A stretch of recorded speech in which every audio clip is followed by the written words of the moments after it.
গোটা পৃথিবী আহমদ রাজা বেরেলভি থেকে যতগুলো মৌলবি আছে সকলকে চ্যালেঞ্জ দিলাম, খালি হাদিস কোরআন থেকে এটা বার করে দাও যে সাহাবীরা কবে নবীর সামনে দাঁড়িয়ে বলেছিল ইয়া নবী সালামুন আলাইকা, ইয়া হাবিব সালামুন আলাইকা, আল্লাহর নবী মা হালিমা মা আমিনা দাইমা হালিমা। দলিল খুঁজে পাও না, তুমি দলিল খুঁজে পাও না। আর আমরা মিলাদের দলিল পড়তে পড়তে ক্লান্ত হয়ে গেছি। জীবনে এত কিতাব পড়েছি মিলাদকে নিয়ে, তুমি কোনোদিন কল্পনা করতে পারবে না কত কিতাবে মিলাদের দলিল আছে। আর পৃথিবীর সমস্ত ইমাম একমত। আমি কয়েকজনের নাম বলি, আমার জানা মতো 140 জন ইমাম আছে। ইমাম বুখারীর জামানা থেকে 1200 হিজরি পর্যন্ত 140 জন ইমাম যারা মিলাদের উপর কিতাব লিখে গেছেন। প্রচলিত মিলাদ জায়েজ কিনা, না জায়েজ হলে ইসলামের মধ্যে ক্ষতিকর দিকগুলো কি কি এবং সুন্নাত অনুযায়ী পালন করার কোনো পদ্ধতি আছে কিনা দয়া করে জানাবেন।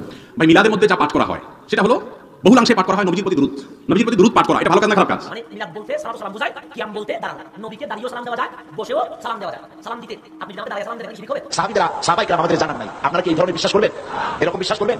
যাতে সওয়াব আছে রাসূলুল্লাহ সব আমাদের জানাইছেন, সাহাবায়ে কেরাম আমাদের সব জানাইছেন। মিলাদে যদি সওয়াব থাকে তো রাসূলুল্লাহ বললেন না কেন? প্রশ্ন করেছেন নূর নবী মুহাম্মদ সাল্লাল্লাহু আলাইহি ওয়াসাল্লামের শানে মিলাদ কিয়াম করা জায়েজ নাই।